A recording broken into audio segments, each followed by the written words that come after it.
I'm Ellie, and this is where my journey begins. I grew up in a small town, moving from one foster home to another until I finally found a place with the Thompsons. They gave me the priceless gift of stability, something I had longed for all my life. Life was pretty plain until I headed to college, becoming the first in my foster family to venture into the big city. I immersed myself in studying languages, with Japanese being my focus. After working tirelessly, I landed a job as a translator at an international trading company, a huge achievement for a small-town girl like me. One ordinary Tuesday, I walked into a cozy cafe near my office and ordered my usual black coffee. That's when I saw him. Jack, tall and with a smile that could light up a room. He was on his phone, looking all business yet somehow relaxed. When our eyes met, I felt an undeniable connection.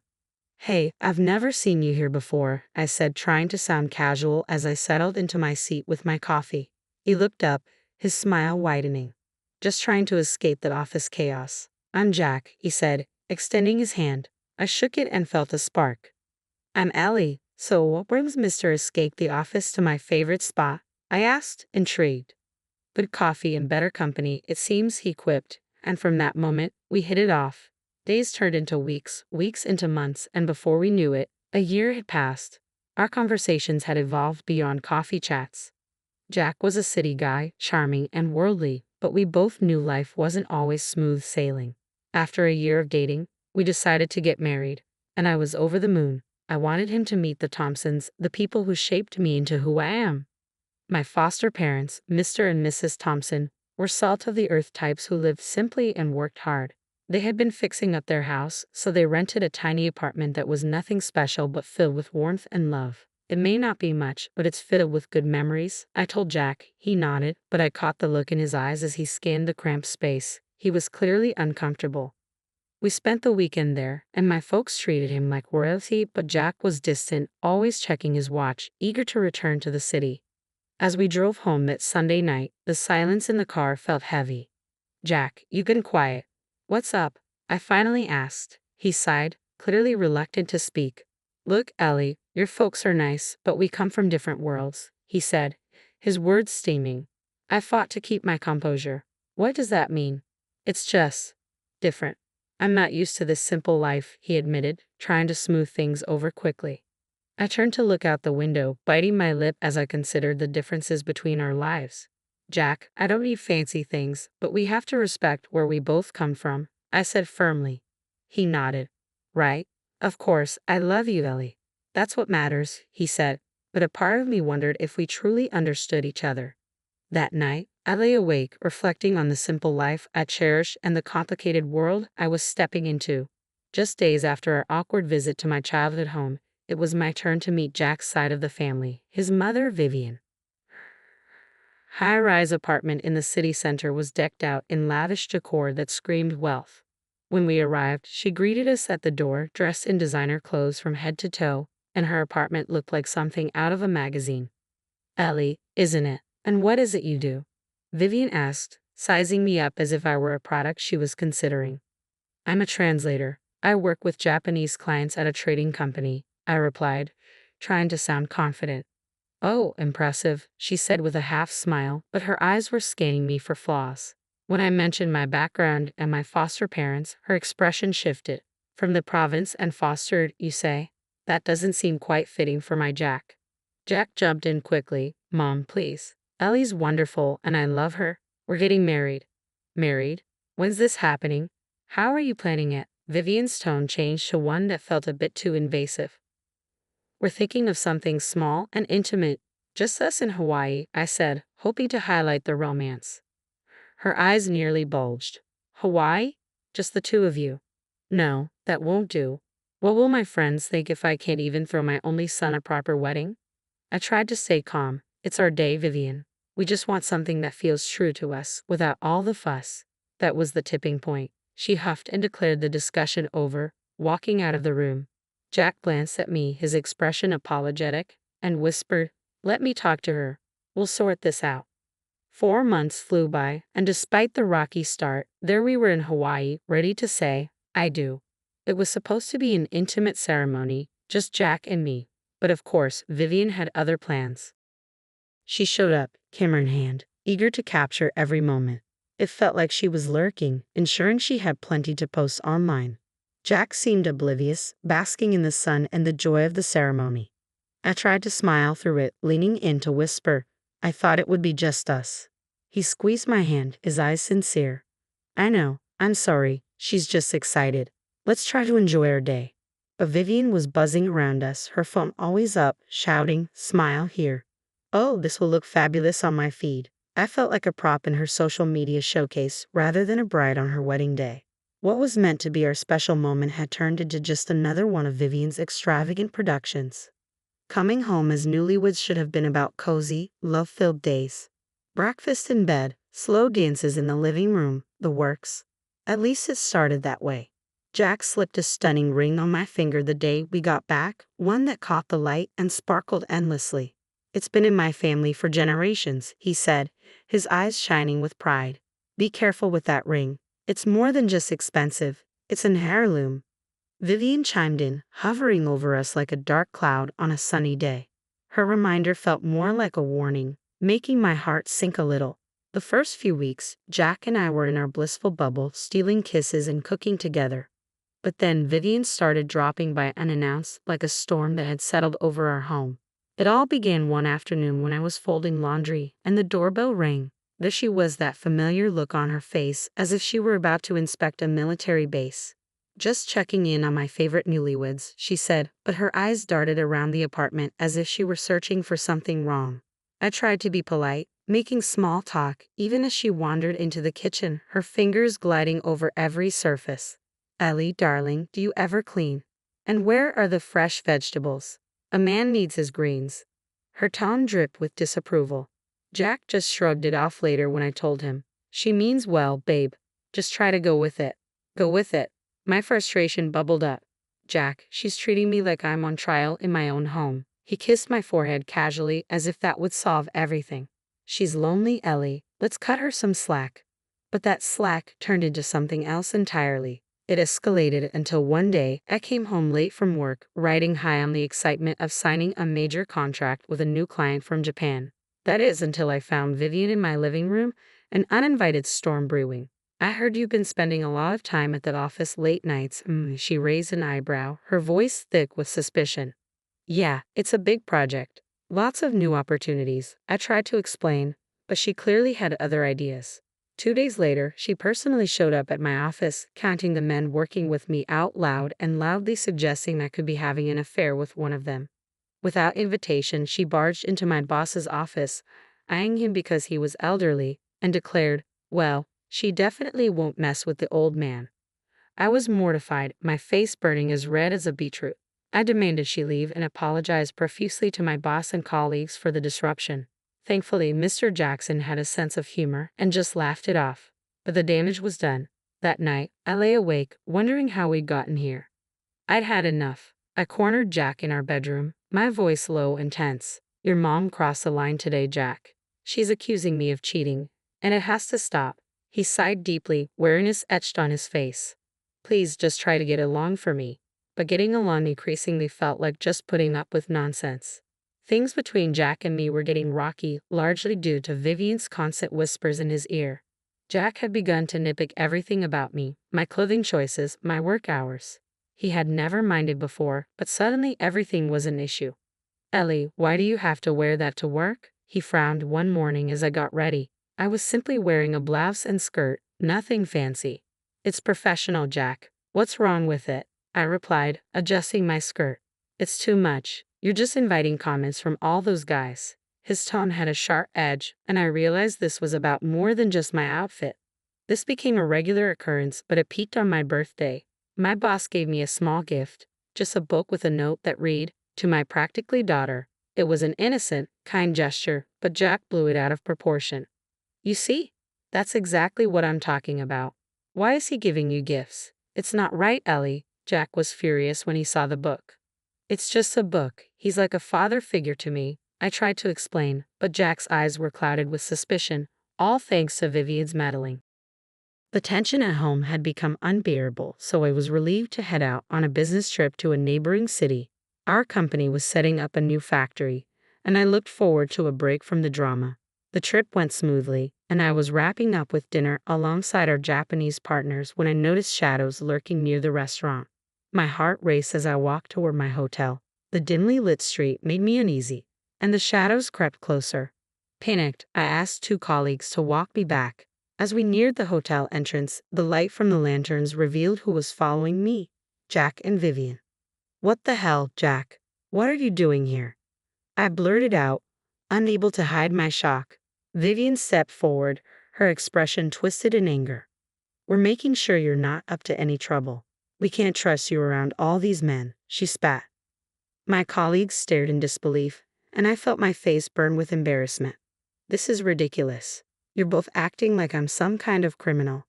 But Vivian wasn't having it. "I'll be telling your parents about this. They should know what kind of woman you've turned out to be." I couldn't hold back a bitter laugh. "Go ahead. They'll laugh you out of town." The ride back was silent.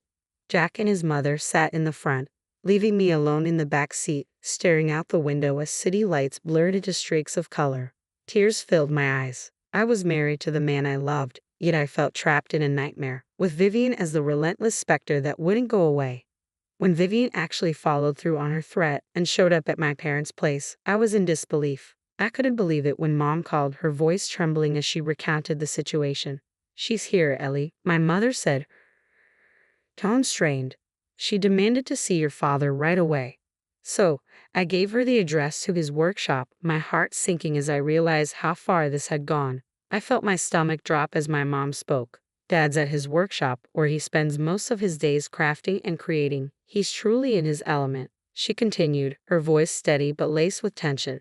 "Your mother-in-law went there and saw your father in his work clothes, stained from the glass." She just scoffed. I gripped the phone tighter, bracing myself for what was coming next. "When your father went over to greet her, he apologized for not shaking her hand. His hands were all stained from work, you know." She looked at his hands. "Ellie," made a face, and said something awful about coming to this backwater for nothing. My heart sank further as I listened. "She says she understands now why you turned out the way you did and just left without another word."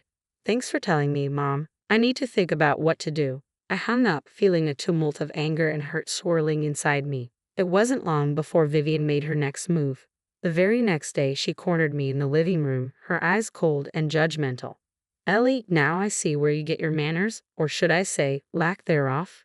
Your father is just an ordinary worker, his hands permanently dirtied.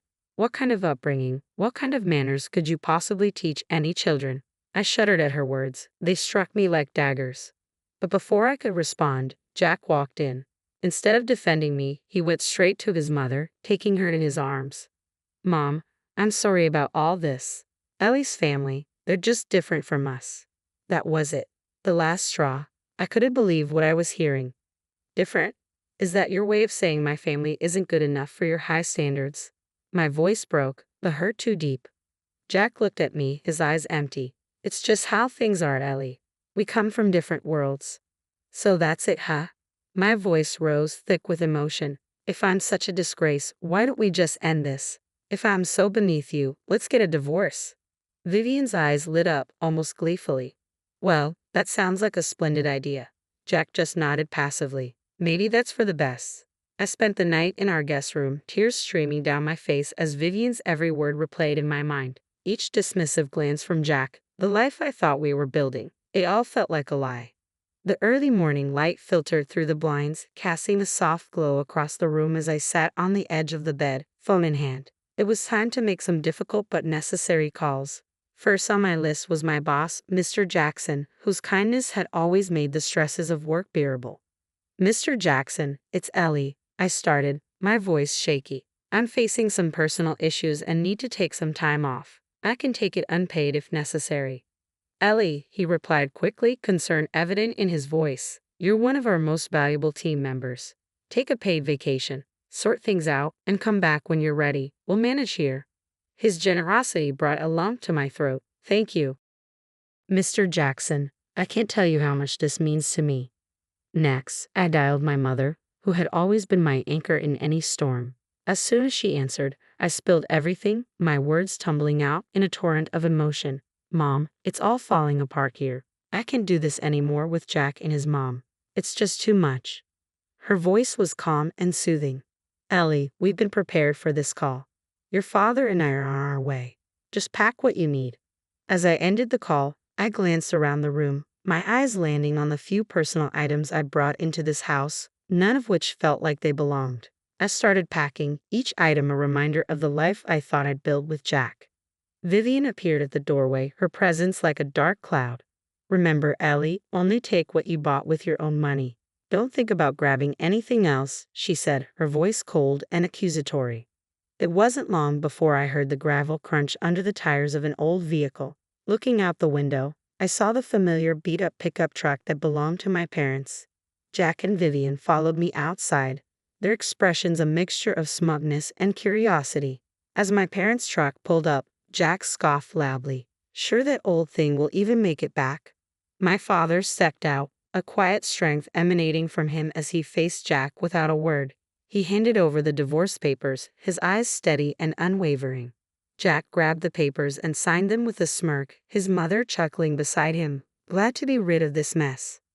We arrived at my parents' home, a large, imposing structure that felt more like a sanctuary now. I spent the next few hours unpacking and trying to settle my nerves.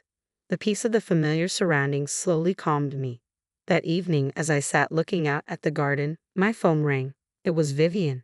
Ellie, you need to return the ring. It's a family heirloom, not a parting gift. I held the phone away for a moment, taking a deep breath before responding. Vivian, that ring was given to me as a wedding gift. If you want it, come and get it yourself. The morning light was just beginning to spill over the horizon. When I spotted Jack and his mother, Vivian, from the upstairs window, they stood at the gate, staring up at the house as if they had wandered into a fairy tale. Their expressions of disbelief were almost comical. A smirk crept across my lips as I watched them from behind the curtain. They looked so out of place against the backdrop of my large, meticulously landscaped front yard, their confusion palpable. I turned away from the window, hearing my parents downstairs, and joined them. We shared a knowing glance before stepping outside. Calm and collected, my parents walked past Jack and Vivian without a word, heading straight for the garage. They pretended not to notice the bewildered stares from my estranged husband and his mother. As the garage door swung open, revealing 3 sleek, high-end cars, I could hear Jack's sharp intake of breath. My father chose a gleaming black sedan, and we all climbed in. Just as we were about to pull out of the driveway, Jack finally found his voice. Ellie, what is all this? This house? These cars? I stepped out of the car, approaching them with a calm I hadn't felt in months. This is my family home, Jack. My father owns a glass factory and several commercial properties. This is where I grew up. Vivian's face contorted in confusion. But your father, he was wearing work clothes. His hands were dirty. I couldn't help but smile at her naivety. Yes, Vivian, he was launching a new product line. It's a tradition in his company to get involved hands-on. It doesn't mean he's not successful or wealthy. They stood there, stunned, unable to reconcile the image of the hardworking man they'd seen with the opulence surrounding them. At that moment, a group of neighbors approached, their faces bright with smiles. Good morning, Mr. Thompson. We heard about your latest charity event. It's wonderful what you're doing, and you've got our support in the mayoral elections. One of them called out cheerfully. My parents nodded and thanked them, while Jack's face twisted with a mixture of awe and regret, his eyes darting between his mother and me. Vivian looked as though she had swallowed something bitter, her earlier arrogance washed away by the undeniable reality before her. I turned back to the car, giving Jack and Vivian one last look. Well, I guess you see things a little differently now, I said, not unkindly. Their expressions of shock and realization confirmed that the past, with all its hardships and heart-hatches, was finally behind me. But before I could savor the moment, Jack made his move. He shoved his mother aside with such force that she stumbled. It's all your fault, you know. You pushed her away with your nonsense, he shouted at her, bitterness lacing his words. Turning to me, his demeanor shifted completely. He rushed over, trying to pull me to an embrace, his hands reaching out as if he could erase everything with a simple touch. Ellie, please listen to me. We were good together, weren't we? I love you. I really do, he pleaded, his voice a desperate whisper. I recoiled from his touch. The warmth we once shared had long been extinguished by his betrayal. Stop, Jack. Just stop. I said firmly, pushing him away with all the strength I could muster. Quickly, I got into the car, my heart pounding. Without a word, my father pressed the remote control, and the garage doors began to close behind us. Jack and Vivian stood there, calling out, their voices a blend of desperation and disbelief. "Ellie, please forgive us. We didn't mean any of it," Jack yelled, his voice cracking. Vivian, scrambling for the dignity she'd lost, joined in. "Ellie, my dear, I was wrong. Please." As we drove away, the finality of the moment weighed heavily on me, but a part of me craved closure, a definitive end to this chapter of my life. When we reached the end of the driveway, I asked my father to stop the car. Thinking this was his chance, Jack ran up to us, his face lit with hope, while his mother trailed behind, her earlier elegance replaced by desperation. Without a word, I rolled down the window, pulled off my wedding ring, and held it out. Jack's eyes widened as he realized what was about to happen. "This is where it ends, Jack," I said, my voice steady. With that, I threw the ring out of the window. It glittered briefly in the morning sun before landing on the soft grass beside the road. Vivian, ever the opportunist, rushed to where the ring had fallen, her hands scrambling through the grass. I rolled up the window, shutting out their pleas and the painful past they represented. "Let's go, Dad," I said quietly. 2 weeks later, I was back in the city, settled into a new apartment that felt more like home than I had in a long time. I returned to work, where Mr. Jackson welcomed me with open arms and a gentle understanding that eased my transition back into routine. Jack made several attempts to contact me, each one more desperate than the last. He claimed to have cut ties with his mother, begging for another chance, but some things, once broken, can't be mended. I told him it was over for good this time and blocked his number. No more words were needed.